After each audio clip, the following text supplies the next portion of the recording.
जाने मेरी जाने मन बचपन का प्यार तेरी भूल नहीं जाना रे, जैसा मेरा प्यार है जान तुझे दिया है, बचपन का प्यार तुझे भूल नहीं जाना रे, फेलू मेरा डार्लिंग बचपन का प्यार तुझे भूल नहीं जाना रे, मेरी जाने मन बचपन का प्यार तेरी भूल नहीं जाना रे, जैसा मेरा प्यार है जान तुझे दिया है, बचपन का प्यार तुझे भूल नहीं जाना।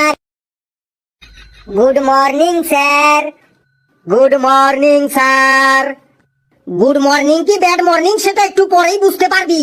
লেবু, তোকে পড়া ধরলে তোর গলা দিয়ে কোনো সাউন্ড বের হয় না, তখন গলাটা মিউট করা থাকে, আর গান গাওয়ার সময় তোর গলাটা একদম লাউড স্পিকার হয়ে যায়। তুই পেয়েছিসটা কি বলতো? স্যার, ওরা সকলে আমাকে জোর করে রিকোয়েস্ট করে, আমাকে ইমোশনাল ব্ল্যাকমেল করে, তাই আমি আর গান না করে থাকতে পারি না। আমিও তো তোকে পড়া করার জন্য জোর করি, তাহলে তুই পড়াটা কেন করিস না? স্যার, আপনি তো রেগে রেগে বলেন পড়া করে আসবি, পড়া করে আসবি, তাই আমার মাথাটা তখন ঠিকঠাক কাজ করে না, আর ওরা সবাই গান গাওয়ার জন্য রিকোয়েস্ট করে, ইমোশনাল ব্ল্যাকমেল করে, তাই আমার মাথাটা ভালো কাজ করে। বেশি বক বক করিস না, কাল তুই গার্জিয়ান নিয়ে স্কুলে আসবি, তারপর তোকে আমি দেখছি। এই ছিলা মেয়েগুলা ডেলি ডেলি আমাকে ফাঁসাইন দেয়। হা করে দেখছিস কি তোরা? এবার বসে পড়, পড়াশোনা শুরু করি। স্যার, পড়াশোনা কিছুই হয়নি। কেন পড়াশোনা হয়নি? কেন? স্যার, প্যান্ডেল দেখতে গেছিলাম, মেলা দেখতে গেছিলাম, তাই পড়া করতে পারিনি। আচ্ছা, প্যান্ডেল দেখতে গেছিলি, মেলা দেখতে গেছিলি, তাই তো? হ্যাঁ স্যার, 4 দিন ধরে প্যান্ডেলে প্যান্ডেলে ঘুরেছি। প্যান্ডেলে ভিড় কেমন ছিল? স্যার, প্যান্ডেলের থেকে বিউটি পার্লার গুলির সামনে বেশি ভিড় ছিল। বিউটি পার্লার সেটা আবার কি? স্যার, যেখানে মেয়েরা মুখে মেকআপ করতে যায় তাকে বিউটি পার্লার বলে। না, হলো না, আমি ঠিক বুঝতে পারলাম না বিউটি পার্লার কাকে বলে, একটু ভালো করে বোঝাতো আমাকে। স্যার, আমি বলবো বিউটি পার্লার কাকে বলে। বল। স্যার, বিউটি পার্লার হলো একটা দোকান, সেই দোকানে মেয়েদেরকে খুব সুন্দরভাবে সাজানো হয়। স্যার, কালুও ঠিক ভালো করে বলতে পারলো না, আমি বলবো। তুই আবার বিউটি পার্লার কাকে বলে জানিস নাকি? বেশ, বলতো। যে গৃহে নারী পুরুষ উভয়ই তাহাদের নিজস্ব সাধারণ রূপ নিয়ে প্রবেশ করে, ওই গৃহের মধ্যে অভিজ্ঞ ব্যক্তিদের তত্ত্বাবধানে নানা রকম কেমিক্যালের দ্বারা তাহাদের আসল রূপ পরিবর্তন করিয়া এক নতুন উজ্জ্বল রূপ নিয়ে সেই গৃহ হইতে বাহির হইয়া আসে, সেই গৃহটিকে বিউটি পার্লার বলে। তাই নাকি? হ্যাঁ স্যার, লেবু ঠিকই বলেছে, আমি দেখেছি আমাদের পাড়ার রানু, বুচি, টুম্পা বিউটি পার্লারে ঢোকার আগে ওদের একরকম দেখতে ছিল, আর বেরোনোর সময় ওদের রবিনা ট্যান্ডন, রানী মুখার্জি, দীপিকা পাডুকোনের মতো লাগছিল। এই কালু একবার বিউটি পার্লারে গেছিল, ওকে একদম ঋত্বিক রোশন বানিয়ে দিয়েছিল। ঠিক আছে ঠিক আছে, আর ব্যাখ্যা করতে হবে না। নে, এবার মেলাতে কে কি করলি এক একজন মেলা দেখার এক একটা ঘটনা বল। স্যার, মেলা দেখার ঘটনা কে আগে বলবে স্যার? নে হাবলু, তুই আগে বল তোর মেলা দেখার ঘটনা। স্যার, আমি বাবা মায়ের সাথে নতুন জামা প্যান্ট পরে মেলা দেখতে গেছিলাম। মেলাতে গিয়ে এগরোল আর আইসক্রিম খেয়েছিলাম, তারপর বাড়ি চলে এসেছি। ধুর, এটা আবার একটা ঘটনা হলো নাকি? সবাই নতুন জামা প্যান্ট পরেই মেলায় যায়, আর মেলাতে গিয়ে সবাই কিছু না কিছু খায়। কালু, তুই বল মেলা দেখতে গিয়ে তুই কি কি করলি? স্যার, আমিও বাবা মায়ের সাথে মেলা দেখতে গেছিলাম। মেলাতে গিয়ে যখনই মোগলাই, চাউমিন, এগ রোলের দোকানের সামনে দিয়ে যাচ্ছিলাম, তখনই ওইগুলো খেতে চাইছিলাম, কিন্তু বাবা আমাকে কখনোই কিনে দিল না। বাবা বলল যাদের বাড়িতে খেতে দেয় না তারা নাকি মেলাতে এসে ওই দোকানে খায়। তারপর আমি বাবাকে বললাম ফুচকা খাবো।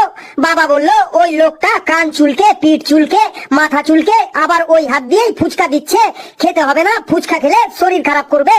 আইসক্রিম খেতে চাইলাম, বাবা বলল কয়েকদিন আগে তোর জ্বর হয়েছিল মনে আছে, আইসক্রিম খেলে জ্বর হবে।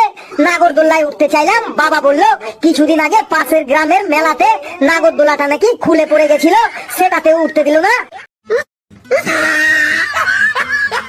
তার মানে মেলাতে তোর কিছুই খাওয়া হলো না। ওই বাড়ি আসার সময় 100 গ্রাম বাদাম কিনলো, আর 3 জনে ওই বাদাম খেতে খেতে বাড়ি চলে এলাম।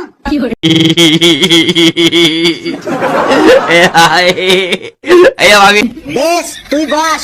ঘেটু, তুই মেলায় গিয়ে কি করিস বলতো? স্যার, মেলাতে গিয়ে আমি সব দোকানে দোকানে ঘুরি, আর দোকানের কথাগুলো শুনতে আমার খুব ভালো লাগে। দোকানের আবার কি কথা বলতো শুনি? স্যার, চপের দোকানে বলে, আসুন দাদা, বসুন দিদি, আসুন আসুন, খেয়ে দেখুন এই দোকানের খাবার। সিদ্ধেশ্বরী পাঁশকুড়ার চপ, 14 রকমের মশলা দিয়ে তৈরি এই পাঁশকুড়ার চপ একবার খেলে বারবার আসতে হবে। আমাদের দোকানে পাবেন আলুর চপ, মোচার চপ, সোয়াবিনের চপ, সম্পূর্ণ নিরামিষ 14 রকমের মশলা দিয়ে তৈরি সিদ্ধেশ্বরী পাঁশকুড়ার চপ। একবার খেলে ঘুরে ফিরে আসতে হবে আবার। তারপর স্যার, হরেক মাল 15 টাকা আছে। ওখানে বলে, ও দাদা, ও বৌদি, ও কাকা, ও কাকিমা, ও জ্যাঠা, ও জেঠিমা, ও দাদু, ও ঠাকুমা, আমাদের স্টলে পাবেন হরেক মাল 15 টাকা। থালা নিন 15 টাকা, গ্লাস নিন 15 টাকা, বাটি নিন 15 টাকা, ঘটি নিন 15 টাকা, হাতা নিন 15 টাকা, খুন্তি নিন 15 টাকা, ফুলদানি নিন 15 টাকা, আয়না নিন 15 টাকা, চিরুনি নিন 15 টাকা, চুলের ক্লিপ নিন 15 টাকা, হেয়ার ব্যান্ড নিন 15 টাকা, যা নেবেন 15 টাকা। তোর 15 টাকার গল্প করতে হবে না, তুই এবার বস। লেবু, তুই মেলায় গিয়ে কি করিস বলতো? স্যার, আমি নাগরদোল্লার পাশে দাঁড়াই থাকি। যখন নাগরদোল্লাতে ব্যালেন্সে ঠিক থাকে না, তখন আমাকে পাশ থেকে ধরে চাপিয়ে দেয় নাগরদোল্লার ব্যালেন্স রাখার জন্য, আর আমি ফ্রিতে নাগরদোল্লাতে চেপে পড়ি। তোকে দেখেই বোঝা যায় তুই সব সময় ফাউ ধান্দায় থাকিস। স্যার, এবার আমি বলবো আমি মেলায় গিয়ে কি করি। তুই তো এবার সেই তোর গাঁজাখুরি কাহিনী শুরু করবি। না স্যার, আমি মেলাতে গিয়ে যা করি তাই বলবো। নে বল, কিন্তু মনে রাখিস, একটাও যদি উল্টো পাল্টা কথা বলিস তাহলে তোর মেলা দেখা আমি ছোটাবো আজ। স্যার, আমি পুজোর সময় যখন প্যান্ডেলে প্যান্ডেলে ঘুরি, যখন দেখি প্যান্ডেলে ঢোকার মুখে, মানে প্যান্ডেলের প্রবেশ পথে খুব ভিড় হয়ে গেছে, ভেতরে ঢুকতে পারছি না, তখন জোরে চিল্লিয়ে বলি, এই দেখুন নিচে কার যেন 500 টাকার একটা নোট পড়ে আছে। সবাই তখন নিচের দিকে তাকায়, আর আমি তখন টুক করে প্যান্ডেলের মধ্যে ঢুকে পড়ি। এই যে শুরু হলো কাহিনী। তারপর শুনুন স্যার, তারপর মেলাতে রেস্টুরেন্টে ঢুকে যদি দেখি কোনো সিট খালি নেই, মানে কোনো চেয়ার খালি নেই, তখন মোবাইলটা কানে দিয়ে জোরে জোরে একবার শুধু বলি, এই তোর বোনকে দেখছি একটা ছেলের সাথে বসে মোগলাই খাচ্ছে। ব্যাস, সাথে সাথে রেস্টুরেন্টে 3-4টি চেয়ার খালি হয়ে যায়। এই তুই থাম এবার। শুনুন স্যার, তারপরে আমি মেলাতে গিয়ে মেলায় যারা থাকে তাদের সবার পকেটে সবাইকে একবার করে হাত ঢুকিয়ে ছাড়ি, আর যারা মেলাতে উপস্থিত থাকে তাদের কয়েক সেকেন্ডের জন্য টেনশনে ফেলে দিই। মেলার সবাইকে পকেটে হাত ঢুকিয়ে ছাড়িস, সবাইকে টেনশনে ফেলে দিস, সেটা আবার কি করে শুনি? একদম সিম্পল ব্যাপার। আমি মেলা কমিটির কাউন্টারে গিয়ে মাইকে শুধু একবার বললি, মেলার মাঠে একটা মোটরসাইকেলের চাবি আর একটা মানি ব্যাগ পাওয়া গেছে, উপযুক্ত প্রমাণ দিয়ে আমাদের কাউন্টার থেকে নিয়ে যাবেন। ব্যাস, মেলায় উপস্থিত সকলে টেনশনে পড়ে যায়, আর সবাই সবার পকেটে হাত ঢুকিয়ে পকেট চেক করে নেয়। তারপরে প্যান্ডেল দেখতে গিয়ে আমি মানুষের মধ্যে কিউরিসিটি, মানে কৌতূহল ঢুকিয়ে দিই। মানুষের মধ্যে কৌতূহল ঢুকিয়ে দিস, সেটা আবার কি করে শুনি? প্যান্ডেল দেখতে গিয়ে যেখানে একটু জটলা দেখি, মানে একটু ভিড় দেখি, যেমন ফুচকার দোকানে, ঘুগনির দোকানে, সেই জটলার পাশে গিয়ে আমি আমার বন্ধুকে জোরে জোরে বলি, জানিস তো পাউরুটি আর সিঙ্গাপুরি কলা দিয়ে যে প্যান্ডেলটা করেছে ওটাই সব থেকে বেস্ট প্যান্ডেল। আর আমার বন্ধুও আমাকে সাথে সাথে বলে, হ্যাঁ ঠিকই বলেছিস, ওই পাউরুটি আর সিঙ্গাপুরি কলার প্যান্ডেলটাই বেস্ট।